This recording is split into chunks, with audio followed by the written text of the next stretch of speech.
Nationalist party BNP জয় জয়াকার। বাংলাদেশে নিরঙ্কুশ সংখ্যাগরিষ্ঠ বিএনপি 205 আসনে জয়ী প্রয়াত খালেদা জিয়ার দল। জামাত ছাত্র জোটের ভরাডুবি কার্যত। জামাত ছাত্র জোটের দখলে এখনো পর্যন্ত 71 আসন, আর অন্যদিকে 205 আসনে এখনো পর্যন্ত জয়ী প্রয়াত খালেদা জিয়ার দল।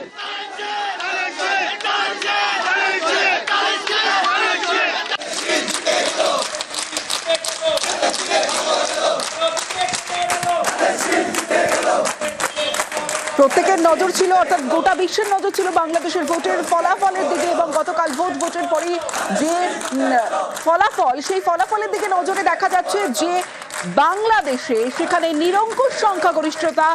বাংলাদেশ ন্যাশনালিস্ট পার্টি বিএনপি 205 আসনে জয়ী প্রয়াত খালেদা জিয়ার দল। জামাত ছাত্র জোটের কার্যত ভরাডুবি। জামাত ছাত্র জোটের দখলে 71 আসন।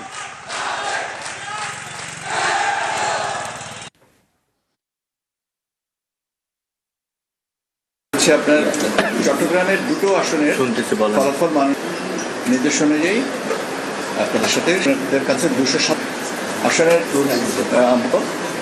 সেটা আপনাদের বাংলাদেশ জাতীয়তাবাদী দল এখানে 200 আপনার আসন। বাংলাদেশ জামায়াতে ইসলামী পেয়েছে, জাতীয় নাগরিক পার্টি এনসিপি পেয়েছে, বাংলাদেশ খেলাফত মজলিস পেয়েছে, ইসলামী আন্দোলন বাংলাদেশ পেয়েছে, গণ অধিকার পরিষদ পেয়েছে, বাংলাদেশ জাতীয় পার্টি বিজেপি পেয়েছে, গণসংহতি আন্দোলন পেয়েছে, খেলাফত পেয়েছে, আর স্বতন্ত্র আসন প্রার্থী আসন। বাংলাদেশের নয়া প্রধানমন্ত্রী তারেক রহমান। কাল প্রধানমন্ত্রী হিসেবে তারেক রহমানের শপথের সম্ভাবনা। 17 বছর পর দেশে ফিরে তারেক রহমানের বাজিমাত। পদ্মাপাড়ে একাই সংখ্যাগরিষ্ঠ বিএনপি জোড়া আসনে বিএনপি চেয়ারম্যান তারেক রহমানের জয়। খালেদার মৃত্যুতে সমবেদনার ভোট বিএনপির ঝুলিতে।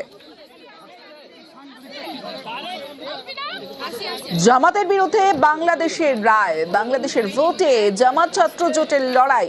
বাংলাদেশে বিএনপি বনাম জামাত লড়াই। ছাত্র বিদ্রোহে গত বছর শেখ হাসিনা সরকারের পতন। ছাত্র বিপ্লবের বাড়তি সুবিধা পেল না জামাত শিবির।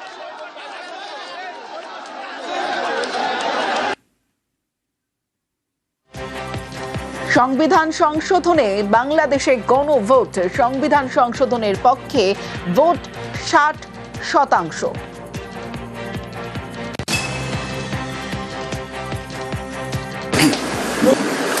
কাস্টেড ভোটের সংখ্যা হচ্ছে শতকরা 60 পরিবর্তনের পক্ষে হ্যাঁ ভোটে 4,74,400, না 2,25,65,600। স্থায়ী সরকার ক্ষমতায় আসায় খুশি বাংলাদেশের সাধারণ মানুষ। আমি আবেগে আপ্লুত এবং খুব খুশি। স্বতঃস্ফূর্তভাবে বলতে পারি আমি খুবই এক্সাইটেড এবং খুবই খুশি। এটা গণতান্ত্রিক সরকার এটা গঠিত হয়েছে, আমি নিজে ব্যক্তিগতভাবে খুশি। আমার কাছে মনে হচ্ছে এটা ভালো ভোট হয়েছে। আগামী দিনে ভালো হবে, আপনাদের ব্যবসা বাণিজ্য, আমাদের ব্যবসা বাণিজ্য সবই ভালো হবে। বিএনপি সরকার আসলে অবশ্যই এটা দুই দেশের সম্পর্কের জন্য অনেক ভালো, এবং আশা করি এবং অনেক ভালো হবে, এটাও আমরা আশা করি। এবং আমি খুব খুশি যে বিএনপি সরকার ক্ষমতা আসছে। এখন মেজরিটিতে বিএনপি আছে। এখন আমরাও চাই বাংলাদেশের সাথে ইন্ডিয়ার সম্পর্কটা খুবই ভালো হোক, সুসম্পর্ক হোক, আমরা যাতে সুন্দরভাবে জীবনযাপন করতে পারি। তারেককে অভিনন্দন মোদির। তারেক রহমানকে অভিনন্দন ভারতের প্রধানমন্ত্রী নরেন্দ্র মোদির। বিএনপির বড় জয়ে তারেক রহমানকে অভিনন্দন জানিয়েছেন মোদি। গণতান্ত্রিক প্রগতিশীল বাংলাদেশের পাশে ভারত। বাংলাদেশের সবাইকে নিয়ে চলার বার্তা নরেন্দ্র মোদির।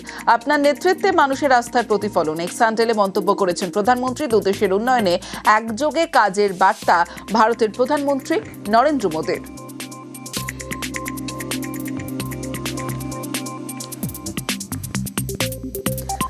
ফের সহজ হবে সম্পর্ক।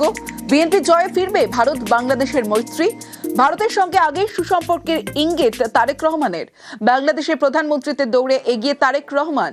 শেখ হাসিনার আমলে দুদেশের বন্ধুত্বপূর্ণ সম্পর্ক, ইউনূস জমানায় ভারত বাংলাদেশ সম্পর্কে দূরত্ব তৈরি, তারেক রহমানের নেতৃত্বে কমবে দুদেশের ফাটল, বিএনপির আমলে দেশে কমবে সংখ্যালঘু নির্যাতন, বাংলাদেশে কমবে ভারত বিরোধী মনোভাব।